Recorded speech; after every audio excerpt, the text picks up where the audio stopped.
Good afternoon. Uh, we're here for our daily press conference. Um, the situation is still ongoing. Uh, there are It's still a very volatile situation. Um, Air quality is good. We have members of the United States EPA and the state of Ohio EPA that will be discussing that in a little greater detail. There's still a state of emergency in place. Uh, it's a 1 mile radius from the scene of the accident. There's a stay at home order still in place. It's still 1 mile. It has not changed. We're getting a lot of rumors that it's been expanded to 2, but it has not. Drinking water still safe. That's being monitored every 2 hours. They have detected nothing. It still could be discolored because of all the fire operations that took place the other night, but as of safety, it's perfectly fine to drink. This morning, the sheriffs went door to door to get a count of the residents who stayed. I can't stress enough that if you are in the evacuation zone, you need to leave. It could be a dangerous situation that I don't want to see any of our residents get hurt. The big thing is we need people to stay home and not come into East Palestine. I cannot stress that enough. Last night we made 1 arrest for misconduct at an emergency, and we will continue to do that if this does not stop. You're endangering our police and fire by them having to come and tell you to move.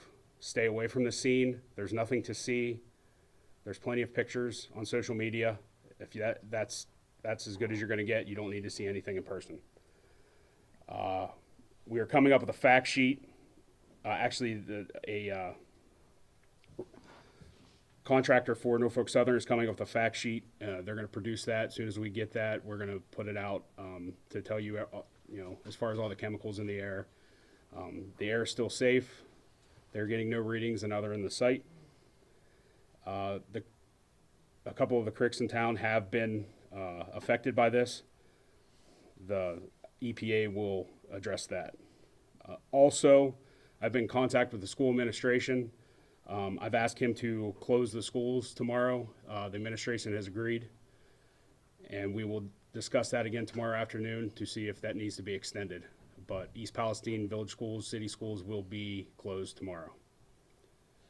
At this time, I will pass it over to Fire Chief Keith Drabick.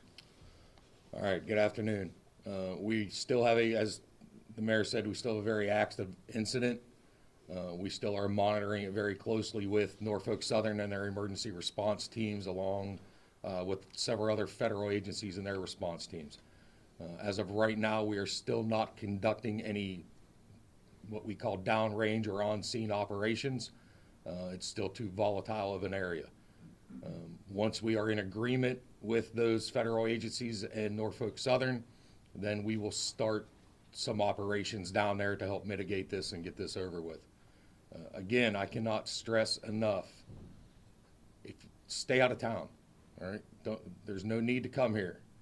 You come here and start rubbernecking, they will hook you up. You'll get a tour of the county from here to Lisbon. Stay out of town. If you decided not to leave, stay in your house. Please, we're trying to do this for your safety. I'll turn it over to Peggy Clark, EMA. Hi, good afternoon, everybody. So the evacuation shelter remains in place at the junior senior high school, and that's at 320 West Grant Street here in the village. The Red Cross continues to staff that location. They're providing meals and a place to stay for any residents that have been impacted by the evacuation area. Currently, there is about 8 residents that remain at the shelter. Norfolk Southern continues to offer their Family Assistance Center. So that is a place where residents can go to get information regarding temporary housing, any out-of-pocket expenses they've occurred, or any other support that they may need as part of an impact from this emergency. I was able to find out that they assisted 75 residents yesterday, and before we came down here to talk to you folks, they had seen about 100 residents so far this morning. So again, that is the Norfolk Southern Family Assistance Center. That is in the city park, so it's the East Palestine City Park Community Center, and that's at 31 Park Avenue here in the village. They're open today from 8 a.m. to 8 p.m. and will continue to be open 8 a to 8 p. daily as long as the evacuation is in place. 211 continues to be available for residents to call if they have any additional questions that they're not getting answers from during these press briefings that we're having. So feel free to call them. They're answering questions, providing additional information. If the media has questions specific for Norfolk Southern, I do have a contact information that I can provide to y'all for those. But that's all I have for EMA this morning. I also have one more thing to mention about the park. We will be closing the entrance of the park, and you will have to go in and out at the exit. There's ongoing events and I guess mitigation. So we're going to close that to give the EPA room to work down there. So it'll just be one way in and out, and it's the exit of the park. We'll now turn it over to the officials from the EPA, both federal and state of Ohio. Thank you, Chief. James Justice with the U.S. Environmental Protection Agency.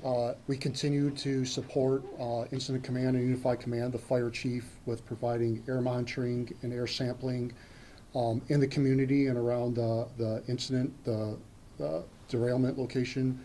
So far, most of our air monitoring is generally background. We're not getting a lot of detections in the community, but I want to stress what the mayor and the fire chief had indicated. It's a dynamic situation. There is still assessment that needs to be done with the rail cars, and things can change at any time. And until the incident stabilized, we'll continue to do regular air monitoring in conjunction with our other local, state, and federal partners, as well as Norfolk Southern, so we can notify and provide the information needed if the incident does change and that air quality does change. Thank you. Hello, everybody. Kurt Kohler with the Ohio EPA's Emergency Response Unit. Ohio EPA has been on the scene since the onset of the incident on Friday night. Our role is we've been supporting Unified Command and air monitoring, but primarily with water quality monitoring in the local streams and area. What we have done is set up a series of containment dams and booms which allow water to pass underneath them, yet collecting the material that's on the surface. There is a dissolve phase, part of the material into the water. We also have set up 3 aeration locations which are using high volume pumps to treat that water in place and remove those dissolved contaminants. The efforts that we are doing are commonplace in the emergency response efforts. The scale of this has just increased, and that's where we're at. We'll continue to support Unified Command. There is water quality monitoring being done on a daily basis throughout these waterways. Thank you. Thank you, Kurt. A couple more things on the fire side. We did request through the State Fire Chiefs Association of Ohio an IMT. We did receive that last night through Butler County, Ohio. They are here and they're helping us with our Unified Command and keeping everything in check. We're going to keep them here until this incident stabilizes, whenever that may be. The other thing I have for our residents, if you have questions or comments, please do not call our dispatch or our non-emergency number. Please call 211. Leave dispatch open for any emergencies or police actions that you need somebody there. You're jamming up dispatch calling and asking questions. They don't have the answers. Anything that we've put out on our social media page, East Palestine, Ohio, or East Palestine Information, I'm sorry. So call 211, do not call our dispatch. And please stay home. I cannot reiterate it enough. Just stay out of East Palestine. If you don't live here, and if you're in your house, please stay in place. do not come to our town. I guess I will open up for questions. Limited questions today, folks. Chief, Mary Ann with the Morning Journal. Yes. There were some rumors going on about a controlled burn or something going on where you were telling people to leave. Can you explain a little bit about that? Well, Was the there first some part of sort your statement was correct, rumors. Okay. I have divulged no information about any controlled Okay. burns, anything like that, Okay. nor would I. That's all rumors. Abigail Cludier with WKBN News.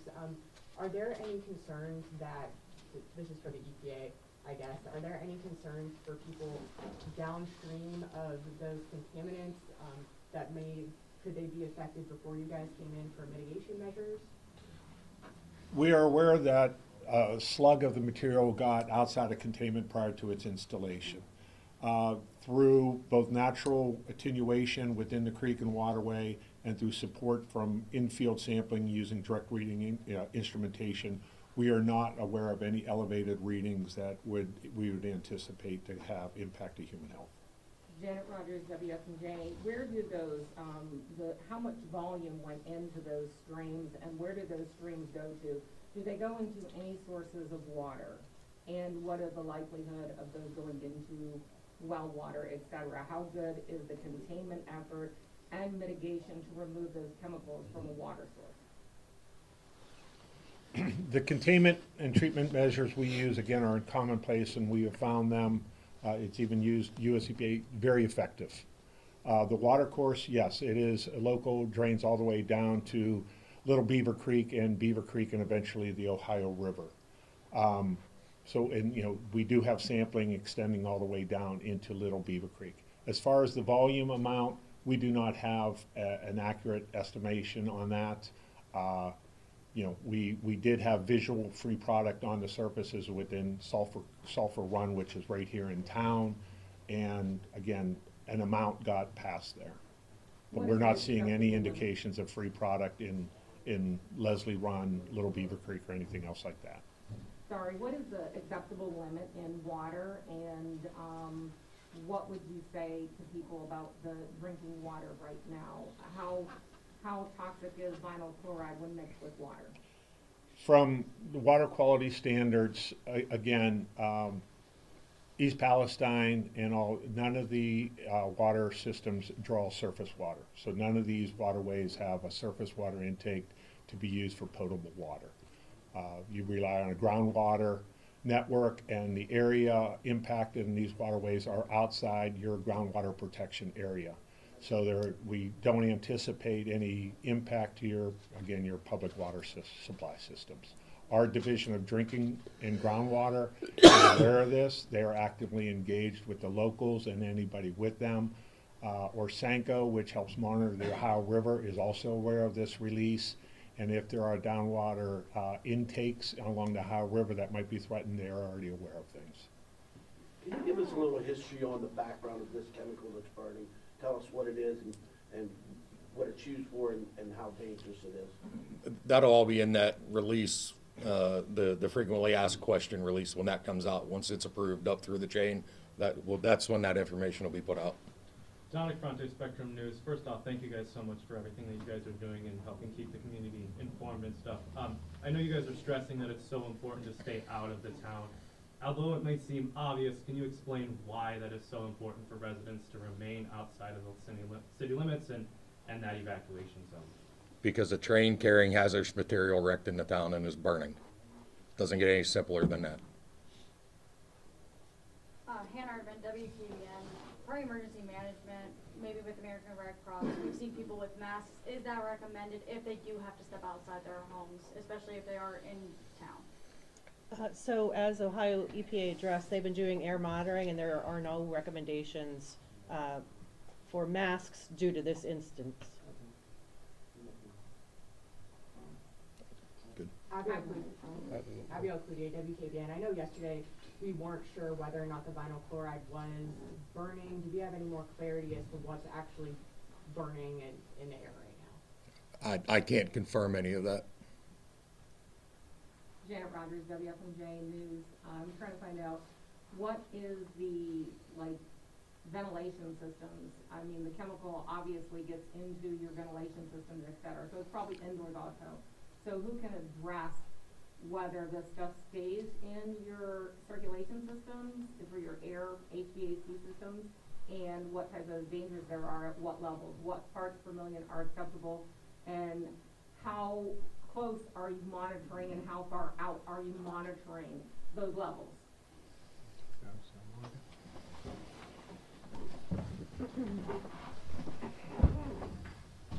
I can address that. So our air monitoring and sampling, so it's a combination. Air monitoring, to clarify, gives us a general indication real time of what the concentrations of the chemicals are in the air. It's not as good as analytical, but to make real-time decisions, it's our best opportunity to make real-time decisions. Currently, we have not seen anything above our established screening levels, but as the chief and the mayor have pointed out, it's a dynamic situation. Things can change at any moment. We still have a smoldering fire in the cars. So that's why we're going to continue to monitor until that stops, and then remediation begins. So those things could fluctuate and they could change. Part of the fact sheet we probably should include part of the fact sheet what those screening levels are, that we have a list of the chemicals provided by Norfolk Southern. And in addition to that, we monitor for other chemicals as well that are products of combustion. So you have the chemicals themselves, but when they burn, they could produce other things, and we don't always know what those chemicals are. So that's why we do air sampling. And as we get those air samples analytical back, we will be reviewing those with state and federal health officials and sharing them. And if those tell us anything different than air monitoring, obviously we'll let the public know.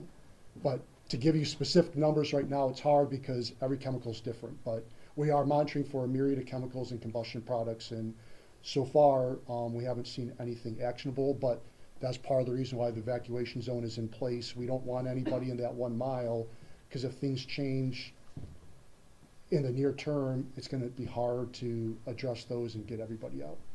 I was talking with someone from Hazmat yesterday who said that one of the byproducts when it burns off is actually something that is used as a toxin or an agent by terrorists. What are the chemicals that you are monitoring for that actually burn off from the vinyl chloride? There's 3 products that are So I'm going to go from memory here because it's a pretty long list, but we have the chemicals of concern that were in transport, but I'm going to assume the chemical is probably phosgene. Another contaminant of combustion is hydrochloric acid. We're monitoring for all those as part of our air monitoring and sampling scheme. As far as was it? Thank you. Yeah. as far as the evacuation zone, the 1 mile radius, can you tell me like what streets are part of that? Like So what borders it? that runs from Market Street. East of Market Street from Highland Avenue to Jimtown Road. Now, we have noticed a lot of different roads closing, but on our maps, they haven't. We're just having to work our way around as we go. Do you have a specific list of road closures around town that people need to know about? Just every eastbound road going east of Market Street. So technically, we don't need anybody over there. I've seen we just left the incident command center, and I had to wait in traffic at a stoplight. I haven't had to wait in traffic at a stoplight here in forever. I had to wait for the second light. It's ridiculous. People need to stay out of East Palestine, please. I can't stress that enough. We know the train was heading to Conway, Pennsylvania. Do we have any idea where those chemicals were headed eventually, where they were going to be delivered? No, we don't have that information. Does anyone have any information on apparently? All right, hold on. Abby, go ahead. Thank you so much. I just wanted to ask if there's a reason as to why we don't know what was on the other cars yet. Is it because Norfolk can't get to the train? Because of the active incident still going on, we still have fires down there burning. It's just not safe to get in there and 100% identify exactly which cars of that train, which I believe had over 100 cars on it, somewhere in that nature, exactly which one of those are actively burning. We have done some drone footage there, and again, this is outside of us. They're doing their thing to identify that, and we're getting information as we get it from them. But this is a process. Safety has to come first, not only for the citizens, but for those of us that are working at this scene. So it's a methodical process. All right. Absolutely. And a short follow-up question. has Norfolk, communicated with you guys if they, keep a digital database or a manifest that is accessible? Is there another way that they can figure out, what was on that train? I can't answer any questions based on what Norfolk Southern has or does not have. I was told federally they're required to keep a manifest. That would be a correct statement, Okay, but I can't speak for Norfolk Southern, ma'am. okay. In terms of water in the ground, is there any risk to potential livestock in the area, farms, anything like that? Our first round of water quality samples submitted for laboratory analysis are pending. We're hopeful maybe later today, but most likely tomorrow, Tuesday. That will help dictate some of those future uses. We are unaware of any on that mainstream that are used for domestic livestock, and again, field indications indicate at a point in time there was low level dissolved phase in there, and currently we don't see that condition because our containment is in place, it is working, and we do have that supplemental treatment going on in Sulphur Run. What led to the arrest yesterday, and what kind of charges could they be facing? Okay, this is gonna be the last question. What led to the arrest is they were down by the scene late last night, and the charge was misconduct at an emergency. That was what they were arrested under, and if it continues to happen, they will be continued to be arrested. So they went around barricades? They went around barricades, they drove up, and I think they walked up there. I don't have the specifics, I just know they were by the scene up. It wasn't just, they were 5 streets away, they were actually by the scene. And at night, there's nothing to see. I mean, I don't know why anybody would want to be up there. It's, you're breathing toxic fumes in if you're that close. I just want to reiterate that, just right there. That's how close they were. So anybody that lives on any of these streets, the air, as of right now, is still fine. Our drinking water is still fine. It's all contained in one system. Our wells do not get water from over there, so everything is good as far as that is concerned. 2 things. The East Palestine Village offices will be closed tomorrow. It's going to be a hectic situation here. So anybody that has to pay water bills or anything like that, don't worry about it tomorrow, please. Please stay away from the office. If there's any emergency, please contact dispatch if you need anything from the village. Second, we had a council meeting and a special council meeting tomorrow night. I have canceled those because we will still be under the stay-at-home order and the state of emergency, so those will be canceled for tomorrow evening. And I will update later when we will reschedule those. Will there be another press conference? Tomorrow at noon, we will do another press conference. We have quite a bit of meetings tonight, and I can't guarantee what time we can get back in here. So we're going to do it at noon. Once again, like I said yesterday, and I've said every other press conference, if there's any major changes, all the media will be noted immediately to put out on the air. I would appreciate any local media if you could put at the bottom to use the 211 and not dispatch. Yesterday was a very hectic situation there. The air is still safe. I just want to reiterate that. And please stay away from East Palestine to stay away from the wreck. I know it sounds like a broken record, but it's a very, I don't want to say dangerous situation, it's a very volatile situation that could turn into a dangerous situation if things don't happen the way they should. Do you know if the NTSB is going to have another press conference? I think they're working on something, but they're still in the planning stages. They just finally got everybody into town, so that's it. Does the emergency declaration open East Palestine for any state and federal dollars to help with what's going on? It does. We're still in the beginning stages of that, so we'll put that out at a later press conference. So I appreciate everybody. We really need to get back to instant command. So thank you. Oh, It's not a question, I just gotta. Can you myself? I'm Kurt Kohler, K-U-R-T. K-O-L-L-A-R. And you're with Ohio EPA. I'm with the Ohio EPA's Emergency Response Unit. We're working. Okay. Office of Emergency. yeah, I think they have. Okay. I didn't know if Yeah. they saw it or not. James Justice, James-Justice, and I'm an on-scene coordinator with US EPA Emergency Response.